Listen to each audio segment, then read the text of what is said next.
네, 안녕하십니까. 경민중학교 여러분 만나 뵙게 되어서 반갑습니다.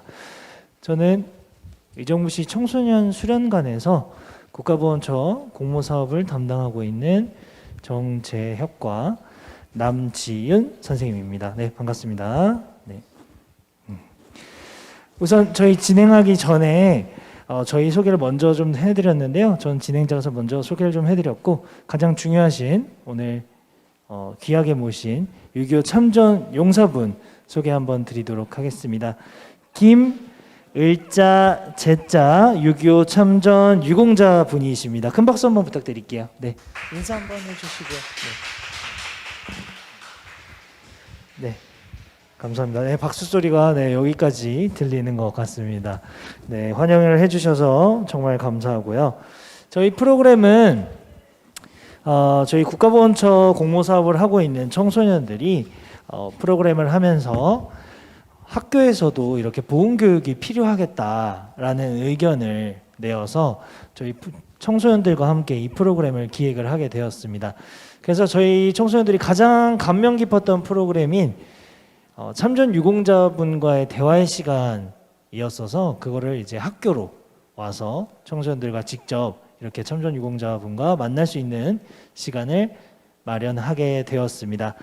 자, 참전 유공자분들과의 대화도 중요하지만 6.25에 대한 전문적인 역사적 지식, 그리고 어떻게 발발됐고 끝날 때까지 어떤 과정으로 진행됐는지 여러분들이 아는 것도 매우 중요하기 때문에 저희가 준비한 영상 먼저 보고 그 다음에 이제 6.25 참전 유공자분과 인터뷰 진행해 보도록 하겠습니다. 영상 틀어주시면 감사하겠습니다.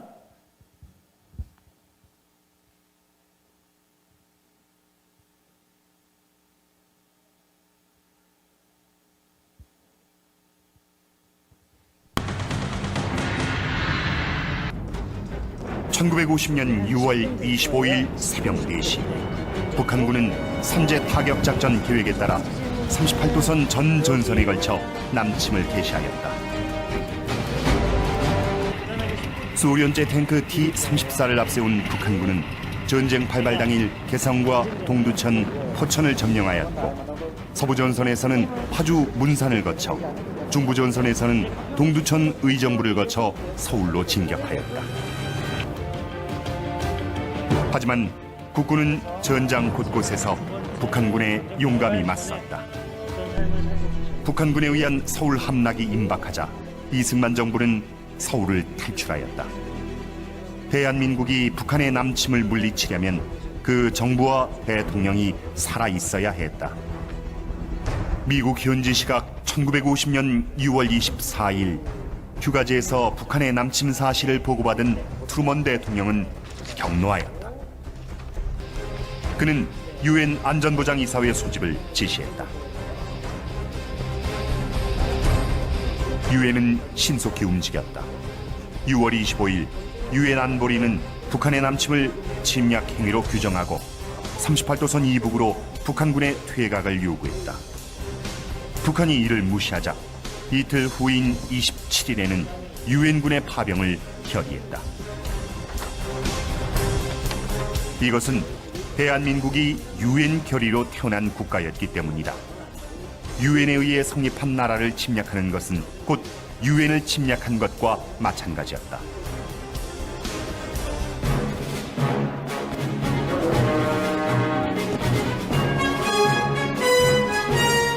한편 미국은 이와 별도로 남침 개시 다음 날인 6월 26일부터 주일 미 해군과 공군을 투입하였다.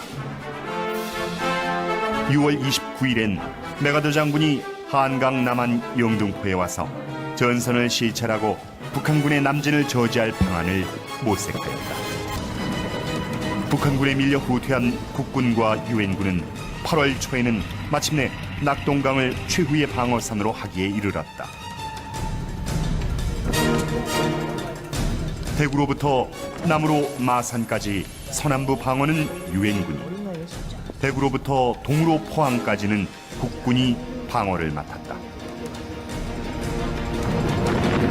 국군과 유엔군은 8월 초에서 9월 중순까지 낙동강 전선에서 북한군과 혈전을 계속하였다.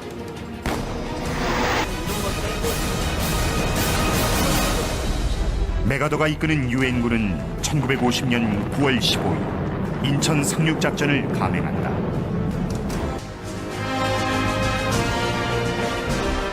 국군 중 선두부대는 압록강에 도달했고 유엔군도 한반도에서 공산군을 몰아내기 위한 마지막 공세에 몰입했다.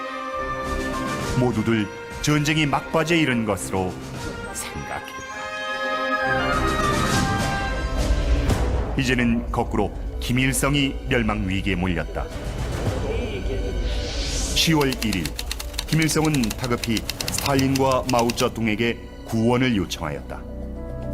마오쩌둥은 입술이 없으면 이가 시린 것처럼 북한이 망하면 중국이 위태로워진다고 하며 당초의 약속대로 군대를 보냈다. 스스로 북한을 돕기 위해 지원했다는 조선의용군이란 이름으로 1950년 10월 19일 펑더화이의 지휘 아래 1차로 30여만 명의 병력이 압록강 3개 지점을 거쳐 입북하기 시작하였다. 중공군은 일본군과 또 장제스의 국부군과 싸우면서 전투력이 강해진 군대였다.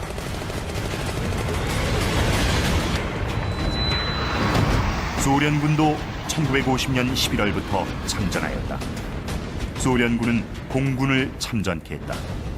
스탈린은 미국과의 확전 가능성을 우려하여 소련군 비행기를 중공 항공기인 것처럼 꾸몄고 조종사는 중공군 복장에 중국어를 쓰도록 교육받았다.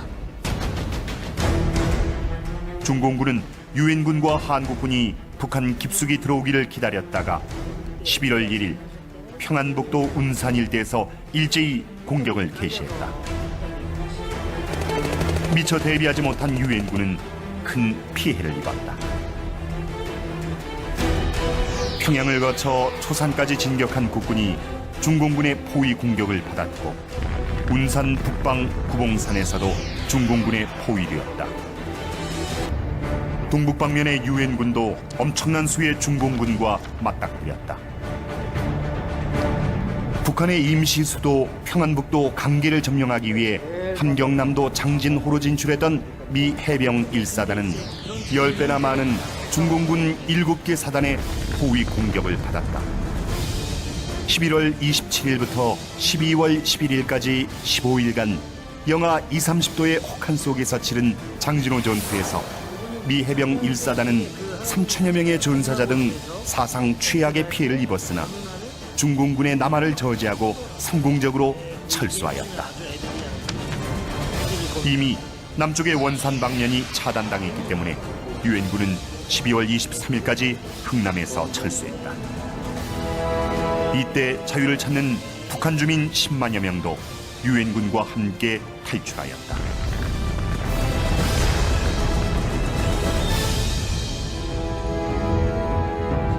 결국 1951년 일사후퇴로 서울을 중공군에 내주었다. 중공군은 경기도 평택까지 밀고 내려왔으나 다시 유엔군이 반격하였다. 유엔군은 1951년 3월 15일 중공군에게서 서울을 되찾았고 열세를 몰아 3월 말엔 38선을 회복하였다. 1951년 4, 5월 중공군의 춘계 공세 이후 양측 모두 무력으로 상대를 굴복시킬 수 없다는 것이 분명해졌다. 전선은 교착되었으며 휴전이 모색되었다. 미국과 소련은 마쿠 접촉에서 휴전에 동의하였다.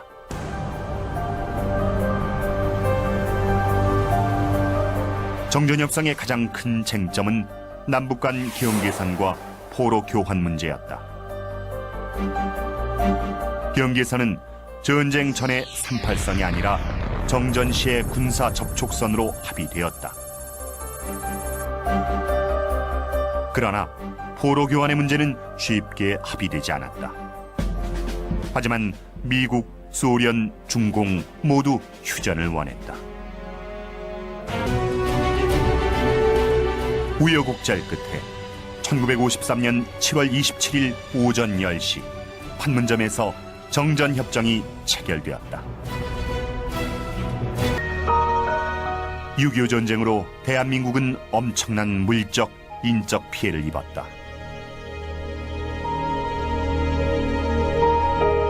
주택과 학교, 공공시설, 도로, 철도, 교량 등 기반시설과 공장 등 각종 산업시설이 파괴되었다. 이 엄청난 손실과 피해 사실을 보면 북한 공산정권이 무력 공산 통일을 꾀한 것이 우리 민족에게 얼마나 큰 재난을 초래했는지를 알 수 있다. 한미 상호 방위 조약으로 미군 2개 사단이 주둔하게 되었다. 특히 이 미군은 최전방 휴전선에 배치되어 북한의 남침 공격 시 자동적으로 전투에 돌입하게 되었다. 아울러 국군도 대폭 증강되었다. 전쟁 전 한국군은 10만 명 정도였으나 전쟁 후에는 70만 명으로까지 늘었다. 이로써 국군의 국방력이 크게 증강되었다. 대한민국은 유엔의 도움을 받아 북한의 침략을 물리칠 수 있었다. 유엔의 도움이 없었더라면 대한민국은 세계 지도에서 또 한민족의 역사에서 사라졌을 것이다. 하지만 그것만은 아니었다. 한 나라 국민이 자신을 지키려는 의지와 헌신이 없는데 외국군이 홀로 그 나라를 지킬 수는 없는 법이다. 대한민국 정부와 국군, 국민이 나라를 지키려는 강한 의지를 갖고 숭고한 헌신을 하였기에 대한민국이 살아남을 수 있었다.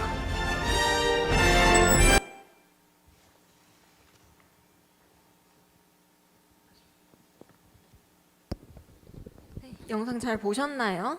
우리 이제 토크쇼를 조금 해볼 건데 우리 오늘 토크쇼에 있는 질문들은 사전에 경민중학교 친구들이 궁금하다고 했던 내용을 바탕으로 진행이 됩니다. 일단 진행을 해볼게요. 일단 할아버님, 저희는 할아버님 많이 뵀잖아요. 근데 오늘 경민중학교 친구들은 할아버님 처음 뵙는 거니까 간단하게 본인 소개 부탁드릴게요. 감사합니다. 학생 여러분, 사회자로부터 소개받은 이름은 김을재, 나이는 금년에 88세, 고향은 학생들이 잘 아는 가평군 가평읍에서 출생했습니다. 네. 우선 그러면은 청소년들이 궁금한 내용을 본격적으로 한번 여쭤보도록 하겠습니다.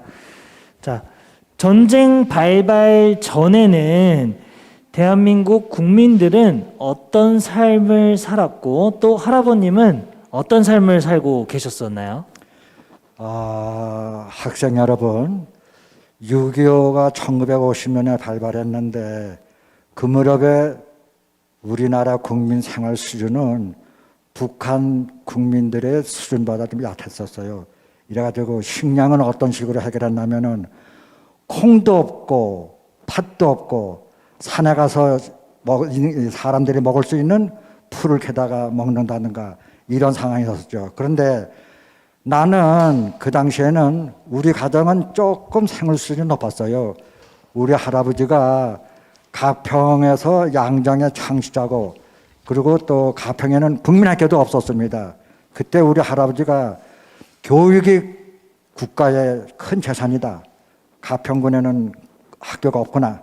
이래가지고 저희 할아버지가 가평 초등학교 땅을 건물을 질 수 있는 땅도 제공하고 또 많은 자원을 대서 학교를 세운 것이 오늘의 가평 국민학교가 생긴 겁니다. 할아버님은 조금 부유하신 편이셨던 거네요. 그러면 전쟁이 발발했다는 걸 아셨을 때 어떤 상황이셨나요? 다시 한번. 전쟁이 발발했다는 걸 아셨을 때 어떤 상황이셨어요? 1950년 여러분 학생들 알다시피 6.25 전쟁은 1950년 6월 20일 날 발생했죠. 그때 가평에도 6월 25일 날이 일요일인데 일요일이라 학교를 안 가는 날이었기 때문에 조금 늦게 아침밥을 먹으려고 준비하고 있는데 갑자기 동네에서 사이렌이 불고 난리가 났어요. 전쟁이 발발했다. 모든 가평 시민들은 빨리 피난을 나가라. 이래가지고 아침밥도 못 먹고 이부자리만 하나 미고서는 피난을 나갔죠. 어디로 갔느냐? 학생들이 잘 알고 있는 가평 남이섬 있죠. 남이섬 근방의 시골로 피난을 간 거죠. 네, 그러면은 할아버님은 실제로 전쟁에 참전하셨었나요? 여러분, 학생들, 그때 내 나이가 16살이고 중3이었습니다. 그러면 그 당시의 나이로서는 애국심이고 뭐 전쟁에 대해서 잘 모르겠지만 남이섬 시골에서 피난 갔다가 가평을별 들어오니까는 가평 시내가 집 한 채 없이 전부 불바다가 됐어요. 잿더미로 돼 있어. 그때 이 할아버지가 어떤 생각이 드느냐? 야, 인민군들이 가평을별 불을 지르고 우리 시민들이 살 집도 하나도 없구나. 그때 애국심이 발달해가지고 나도 나이는 어리면서도 국가와 민족을 위해서 나가서 싸워야 되겠다. 이래가지고 군대에 입대한 겁니다.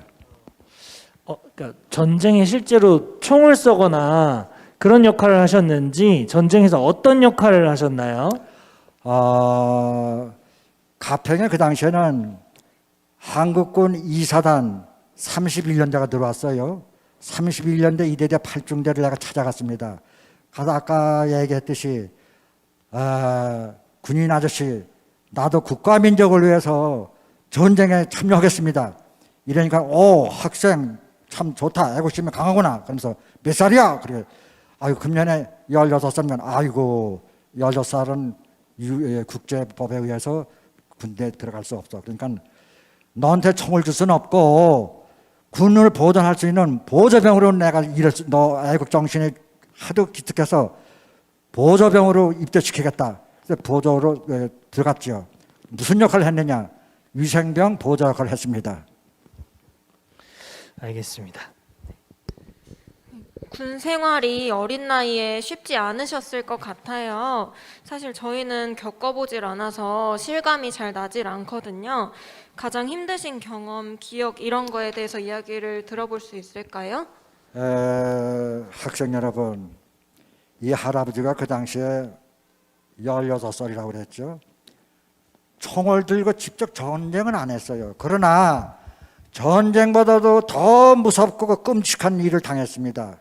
그걸 내가 잠깐 얘기를 드릴게요. 학생들도 화학산이라고 알 거야. 가평에 있는 화학산. 거기에 우리 2사단 31년대가 화학산에서 인민군들이 재남침을 할 것이다. 중공군하고 합작해가지고 다시 남침을 할 것이다. 아마 학생들 일사호텔이라는 거 알 거예요.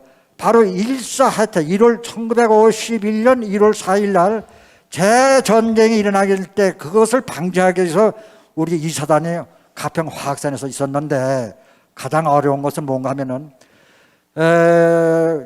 1950년 12월 31일 날 연대본부에서 연락이 왔어요. 모든 군인, 현역들, 민간인들, 군에서 종사하는 모든 사람은 화학 국민학교로 모여라. 이래가지고 국민학교로 갔죠. 갔더니만은 거기서 어떤 지휘자가 나와가지고 이제 우리는 천평으로 이동한다. 그때가 아마 한 12시쯤 됐을 거예요.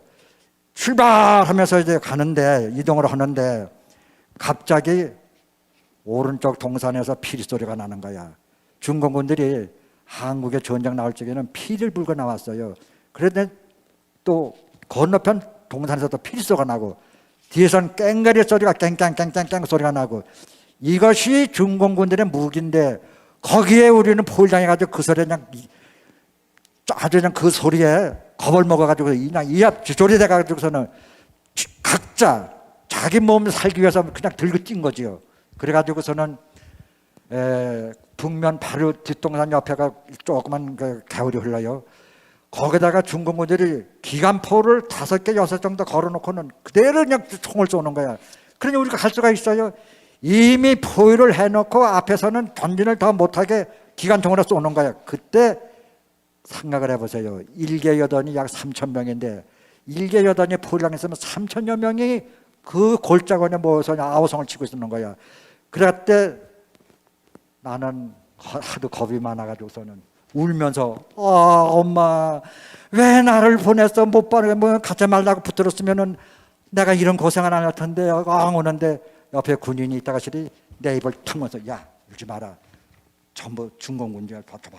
그래서 내 입을 탁 맞더라고요. 그때 내가 하늘을 쳐다보고 어떤 생각이 들었냐면은 학생들도 조금 요거 내가 지금 얘기하는 건데 음을 한번 가져보세요. 하늘을 쳐다보고 남쪽에는 적들이 기관총을 쏜다. 서쪽은 야산, 개성에 가깝고 동쪽은 산악지대, 춘천. 이럴 적에는 산악지대로 뛰는 것이 좋겠다 해가지고 산악지대, 춘천을 향해서 산악지대를 뜁니다. 뛰는데 조그만 집이 하나 있더라고요. 우선 육박전이 벌어졌으니까는 몸을 피해야 될 거 아니야. 그리고 조그만 초가집을 들어가려고 그러는데 내가 들어갈 자리가 없어. 그때 내가 일어서서 아유 아저씨 나도 좀 들어가서 몸 좀 피하게 좀 조금만 비켜주세요 하니까는 다들 이렇게 들어주더라고. 그래서 들어가서 있었지요. 그런데 갑자기 중공군이 딱 우리가 그 집안에 있는 걸 알고서는 딱 서서 하는 소리가 우리 사람이 사람 안 죽여 해. 손 들고 나와 해. 그때 내 뒤에 있던 전우가 빵 하고 쏴 죽였어요. 그러니까는 네. 중공군이 이렇게 서 있다가 팍 쓰러지니까는 그 뒤에 있던 중공군이 수류탄을 우리가 숨어 있는 그 집에다 던진 거예요. 꽝 하고 터지니까는 그 옛날에는 그 흙으로다가 벽을 한 집이라 꽝 하고 터지니까는 흙먼지가 팍 나잖아요.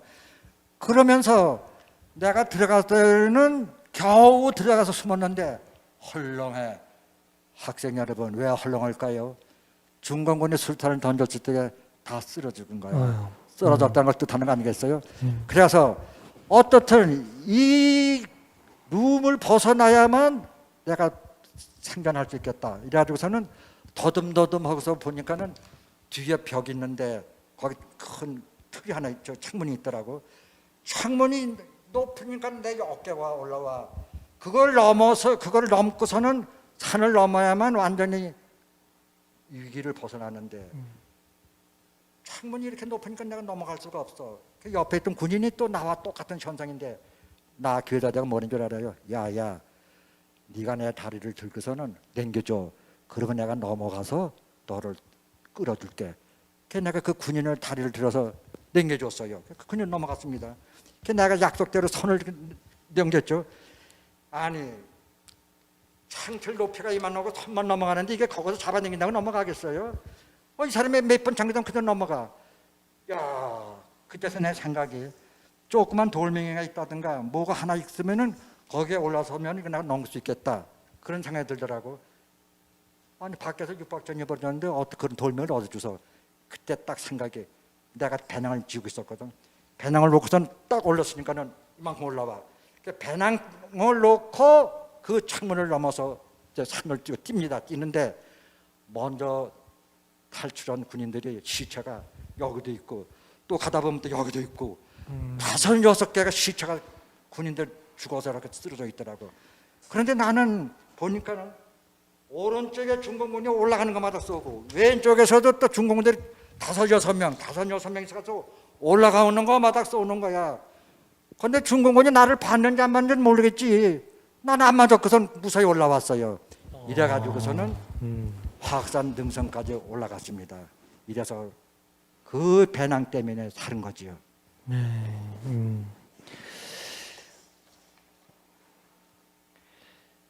네. 그래서 어떻게 결국에는 또 탈출을 하신 건가요? 산을 넘어서서 가셨더니 어떤 그래가지고요. 네네. 조금 전에 얘기에 연속해서 좀 말씀을 드릴게요. 그 당시에 화학산은 눈이 이렇게 많이 왔어요.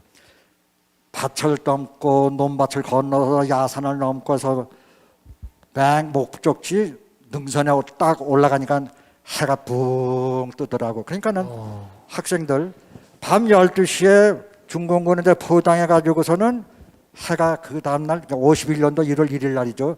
해가 뜰 적이면은 몇 시간 일었을까요? 적어도 6시간 7시간을 논밭을 넘어서 야산을 올라서 아이고. 딱 산에 올라가니까는 나보다 먼저 탈출한 군인들이 대서명이 이렇게 쉬고 있더라고. 그런데 내가 딱 올라서서 한 2, 3분 있으니까는 어떤 군인이 딱 일어서서 하는 얘기가, 여기서 낙오가 되면은 동상 아니면은 돌아서 죽는다.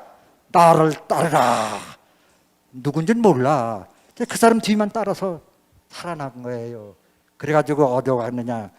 저 가평 그 화학산 건너 내려오면 거기 줄길이라고 있어요. 거기가 북한강 다리를 건너서 가면은 이제 또 양평으로 가는 길인데, 줄길이라는 데 딱 오니까는 팔중대 보급계 중사, 이름은 성은 김간대, 나도 이름은 잊어버렸어. 이렇게 서 있는데 누가 와서 날 뒤에서 확 붙었네. 야, 너 살았구나. 그 사람 팔중대 저 보급계 중사야. 야, 너 살았구나. 너 죽었으면 내가 너 부모한테 뭐라고 얘기해? 저기 저 사람이 연대장 박누기 대장이야. 내가 연대장이기 뭐고 너 박누기 건지 어떻게 알아? 16살 먹으면 뭐 어떻게 그래? 감히 연대장 근처도 못 가는 나이야. 연대장 박누기야. 아까 내가 얘기했죠. 그 능선에서 나를 따르라 한 사람이 연대장이었어. 이게 내가 똑똑해서 박누기 대장을 만났을까?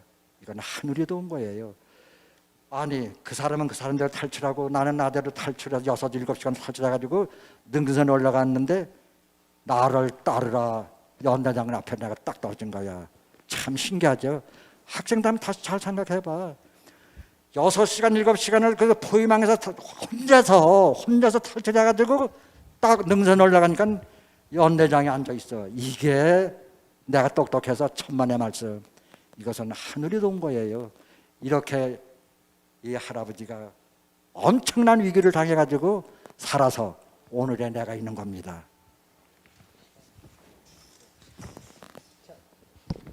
그러면 그럼 그때 많이 다치셨을 것 같은데 부상 당하신 곳은 없으세요?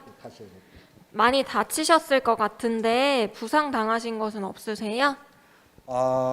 참 좋은 질문 했어요. 일개 연대가 포위를 당한 속에서 탈출하는데도 부상은 안 당했습니다. 네, 다행이네요. 이게 학생들 생각해봐. 네네네. 16살 먹은 이거는 작전 참모가 하는 행위인데 16살 먹은 놈이 군대생을 처음 이제 들어가는 놈이 어떻게 이런 생각하고서는 연대장 만나가지고 나왔겠어요. 네네. 그러면 혹시 전쟁 중에 아예 한 번도 부상을 당하신 게 없으신가요? 뭐가? 전쟁 중에 그러면은 그때 말고 혹시 부상 당하신 것은 없으신가요? 참 또 좋은 질문 했는데 그 위험한 상태에서는 부상을 안 당하고 우리가 저 후퇴해가지고 경상북도 영주까지로 갔습니다. 가가지고 2사단 31전대가 재편을 해가지고 북진을 하는 거예요. 그 북진을 언제 했냐면은 1950년 51년 4월경에 연대가 다시 재복구를 해갖고서는 북진합니다. 이래가지고 북한강 전투, 현리 전투, 그리고 다시 가평 전투, 그 다음에 춘천 전투, 화천 전투, 이러한 전투를 나는 실파 총은 안 쏘고 위생병 보조병으로 있어가지고 전방에서 다친 군인들을 구출하는 이란 의무를 했죠. 네, 그래서 뭐 그때도 부상 당하신 건 없으신 거고, 네네. 또 좋은 질문하셨는데 내가 지금 여러분들 잘 알지만서도 백마고치 있죠. 백마고치도 처음에는 구사단이 그 사수에서 백마고치를 구사단으로 공이 올라갔는데 처음에는 구사단이 오기 전에 우리 2사단이 백마고치 전투를 했어요. 이래가지고 그걸 우리가 구사단한테 낸 겁니다.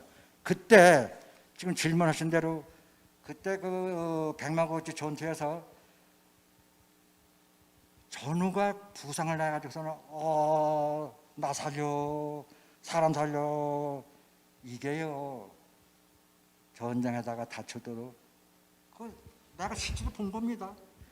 실제로 본 건데 이 팔에 뚝 잘린 전우도 있고 이 다리 하나가 뚝 잘린 전우도 있고 배에 파편이 맞아서는 배가 터져서 별창자 나온 환자도 있고 난 이걸 수십 번을 본 거예요. 그래가지고 환자는 조금 덜 다친 환자를 끌어안고서는 나오는데 증공군이 수류탄이라고 다 던진 거야. 그때 내가 환자를 끌어안고 있는데 수류탄 파편이 여기 때리면서 손가락 두 개가 잘라지고 좌측 눈에 파편, 그 흙은 모르겠어. 어떤 파편인지 몰라도 파편 하나가 눈을 때려서 왼쪽 눈 실명이야. 그 다음에 이거 벗어보면요. 맨 상대 투생이에요. 예. 전방에서 소총을 안 썼지만 위생병의 역할을 하느라고 환자들 구출하다가 이런 부상을 당했죠. 그 상황에서는 치료도 쉽지 않았을 것 같아요. 어떠셨나요? 치료도 쉽지 않으셨을 것 같아요. 이것도 참 좋은 질문인데 그 당시에 육군병원 가기 전에 전방에는 야전병원이라는 게 있어요. 전방에서 급한 환자를 우선 거기서 치료해가지고 이제 육군병원으로 보내는데 그때 내가 저 야전병원에 가니까는 뭐라는 줄 알아요? 야, 손가락 두 개는 아무것도 아니야. 그냥 빨간 아까진기라고 그러는데 학생들 아까진기라면 아는지 모르겠어. 빨간 물약이 있어요. 그거 발라주고 붕대를 감아주고서는 너는 요 정도 부상은 집에 가서 치료해도 돼. 그러니까 이제 약을 많은 환자들이 붕대 반창고 빨간 약 이걸 주고서는 집에 가서 부모한테 가서 치료받으면서 집으로 온 겁니다. 네, 시간이 참 많이 남질 않아서 좀 빨리 진행을 하겠습니다. 시간이 별로 없어서요. 네, 듣는 내내 정말 많이 힘들으셨을 것 같아요. 많이 힘드셨을 것 같은데 그것 말고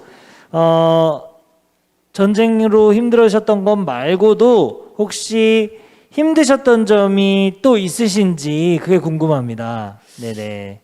뭐 배가 고프시거나 뭐 이런 내용들 저희가 한번 들었었던 것 같은데 그 얘기 한번 들려주시면 좋을 것 같아요. 전쟁을 하면 말입니다. 아침, 점심, 저녁은 그래도 전투 식량을 다 갖다 주는데 나는 1950년 12월 31일 굶었죠. 그 다음 날 1월 1일 굶었죠. 그 6끼를 굶은 거야. 6끼를 내 나이에 6끼를 굶으면 어떻게 되겠어요? 이래가지고서는 하도 배가 고파서는 헛것만 보여. 이래서는 이렇게 엎드려서 이게 생신가 꿈인가? 꿈이었으면 좋겠다. 네. 학생 여러분, 6살 먹은 놈이 무슨 시를 읊으듯 꿈인가 상신가? 눈을 떠보니까는 꿈이 아니고 상시라구나. 오늘 저녁엔 또 어떤 일이 생길까? 밥은 어디서 먹을까? 여기 옆에 그렇게 군인을 보니까는 뭘 입을 이렇게 딱 떠버려서 아저씨, 아니 군인이 아저씨가 뭐야? 아저씨 배가 고파서 그래요. 먹을 것 좀 주세요 하니까는 나를 이렇게 보더니 음성에 애처로우니까는 호즘을 툭툭 털어서 주더라고. 그러니까 콩 반쪽을 줘. 한쪽도 아니고. 이게 전쟁이에요. 콩 반쪽을 입에 놓고도 아유 아저씨 고마워. 여기서 또 눈을 먹으니까는 정신이 조금 나더라고. 네. 이러한 배고픈 전쟁으로 해서 겪었죠. 네. 이제 또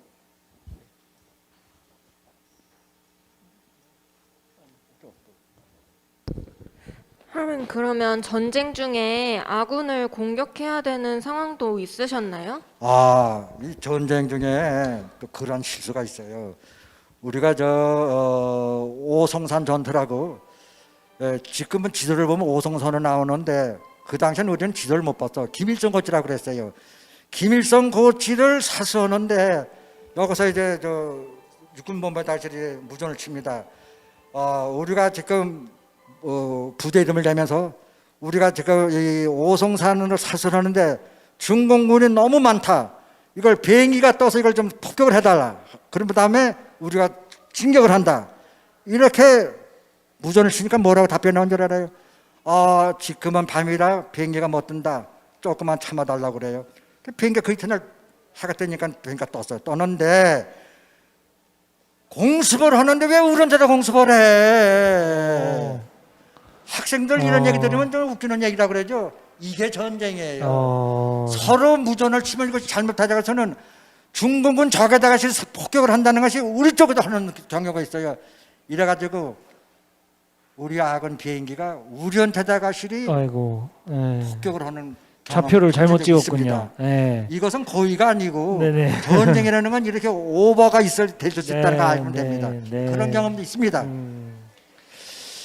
네, 일단 저희가 정해진 시간이 뭐 3분 정도밖에 남질 않아서 네. 제가 질문을 중간에 좀 정말 청소년분들이 우리 경민중학교 친구분들이 궁금한 거 정말 많아서 질문을 많이 해주셨는데 조금 건너뛰고요, 시간 관계상. 네, 그럼 혹시 전우를 잃으셨던 경험이 있으신가요? 전우를 잃으셨던.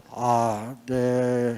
내가 사실 지금 학생님들한테 하는 얘기는 일절나게 얘기 안 하고 내 양심 고백에서 하겠습니다.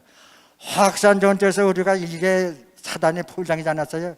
그때 나하고 같이 있던 사람이 그때 김간대, 그때 뭐는 줄 알아? 중공군들이 피리를 보고 깽가를 치고서 공격을 할 적에 뭐 현역 군인이나 나나 그저 각자 자기 몸을 위해 뛰는 거야. 그때 나하고 같이 있던 전우 하나가 김아 나하고 같이 가 하고 뒤에서 애원하는 거야. 힘을 찾든지 말든지 나는 나고 너는 너고 할 수 없다. 능력도 살자. 이것이 지금 생각할 적에 지금 양심에 걸리고 있어요. 또 이것뿐이에요. 또 한 가지 내가 또 고마운 거는 북한강하고 홍천강하고 만나서 천평 댐으로 흐르는 강이 있는데 그때 홍천강을 건너서 오늘 밤은 이제 일단은 이제 급한 위기는 벗어났으니까는 편히 이 밤을 새야 할 텐데 하고서는 조그만 초가집에 들어가서 이제 방을 찾는데 추녀 밑에 그 당시에는 그 모든 집들이 시골집에는 소외양간이 있어요. 소를 키우느라고. 추녀 밑에 이렇게 가다가 실이 풍덩 빠진 거야. 오른발을 여기서부터 여기까지 다 빠진 거야. 학생들 생각을 해봐. 그 추운 겨울에 소외양간에 여기 빠져서 물이 줄줄줄 새. 이걸 이렇게 털고서는 야 이걸 내가 물을 데워서 이걸 빨아야 할 텐데 어떡하나 하고 있는데 집 주인 뒤에서 어떤 아줌마 나와서 누구시오? 그래서 아줌마 내가 저 소양간에서 빠져서 그런데 물을 좀 데워서 이것 좀 빨아주세요니까는 싫어요. 학생들 어떻게 해야 되겠어 이럴 적에는. 그때 내 생각이 또 딱 떠오르는 거야. 그 당시에 내가 칼군총을 메고 있었거든. 할 수 없다. 이거는 내 뜻이 아니야. 나도 몰라. 총을 갖다 따가지고 대고서는 안 해줄 거야. 안 해주면 쏜다. 이 음성이 과연 어땠을까요? 16살 먹은 놈이 음성이 그 아줌마가 들 때는 위협에 넘어간 건 아니야. 음성을 들으니 젊은 아이로구나. 불쌍해서 해준 것 같아. 그러더니만은 물을 퍼다가 넣고 물을 데워서 빨아주더라고. 그러면서 그 아주머니가 하는 얘기가 왜 여기까지 와서 이렇게 빠졌어요? 그때 내가 얘기했어. 아주머니 나는 가평읍의 고향이에요. 화학산 전투에서 중공군하고 전투하다가 우리가 포위당해가지고서는 거기서 지금 탈출해가지고 여기까지 왔는데 이렇게 젖어서 고생을 합니다. 아주머니가 아니면은 내가 과연 어떻게 할까요? 그래 이렇게 내가 큰 은혜를 받았는데 그 후로 찾아가서 인사를 드려야 될 거 아니야. 그 아줌마를 못 만났다면 내가 어떻게 됐을까요? 이것이 지금도 마음에 걸려요. 이렇게 고만 분이 있는 걸 두고도 가평하고 양평하고는 불과 몇십 미터밖에 안 돼. 걸어서도 한 두세 시간만 가. 당연히 가서 고마운 인사 표정을 했어야 될 거 아니야. 그걸 못해서 지금도 그게 지금 한이 맺혀 있습니다. 학생 여러분. 네. 학생 여러분이 내 대신 용서를 허락해 주십시오. 네. 뭐 그런 것들 전쟁 중에 어쩔 수 없으셨던 것 같아요. 마음의 짐을 좀 덜으셨으면 좋겠고요. 시간이 이제 다 돼서 마지막으로 질문들 정말 많았는데 다 생략을 좀 하고요. 마지막으로 아직 휴전 중이잖아요. 네, 마지막입니다. 네, 청소년과 국민들이 평화의 시대에 살고 있는데요. 이런 청소년들한테 전쟁을 겪으신 분으로서 마지막으로 한 말씀 짧게 부탁드릴게요. 네. 학생 여러분, 안보 교육은 지금 내가 한 거로 끝나는 거 안보 교육이 아니야. 6.25와 같은 제2의 전쟁이 언제 날지 모릅니다. 학생 여러분, 우리 선배들이 6.25 전쟁을 막고 오늘의 평화를 유지했는데 앞으로 제2의 6.25가 날지 모르니 학생들 정신 바짝 차리고 제2의 6.25가 안 나도록 열심히 공부하고 체력 단련하고 조국과 민족을 위해서 애국심을 가져주십시오. 이것이 제가 학생들에게 부탁드리는 말입니다. 네, 시간이 이제 다 되어서 좀 아쉽지만 준비한 질문들을 다 못해서 너무 아쉽지만 저희가 대화를 나눠봤을 때 정말 전쟁이나 나라 그리고 청소년들이 정말 건강하고 올바르게 성장하기를 정말 많이 바라고 계십니다. 그래서 다음번에도 또 이런 기회가 있으면 준비한 질문들 모두 여러분들과 한번 대화를 나눠보면 참 좋을 것 같습니다. 자, 시간 관계상 너무 아쉽지만 여기까지 하도록 하겠습니다. 자, 지금까지 여러분들을 위해서 이렇게 귀한 시간 내주신 김을자 제자 참전 유공자분께 큰 박수 한번 부탁드립니다. 정말 고생하셨습니다. 충성! 네, 고생하셨습니다. 네. 자, 1학년 학생 중에서 우리 오늘 강의해 주신 강사님과 사진을 찍고 싶거나 또는 만나 뵙고 싶습니다. 악수하고 싶습니다 하는 학생은 지금 방송실로 와서 함께 해주시면 되겠습니다. 1, 2, 3, 4반 학생 중에서 사진을 찍기 원하면은 휴대폰 가져오시고요. 한번 뵙기 원합니다 하면은 방송실로 오시면 기다리겠습니다. 자, 종례 전에 지금 빨리 오세요.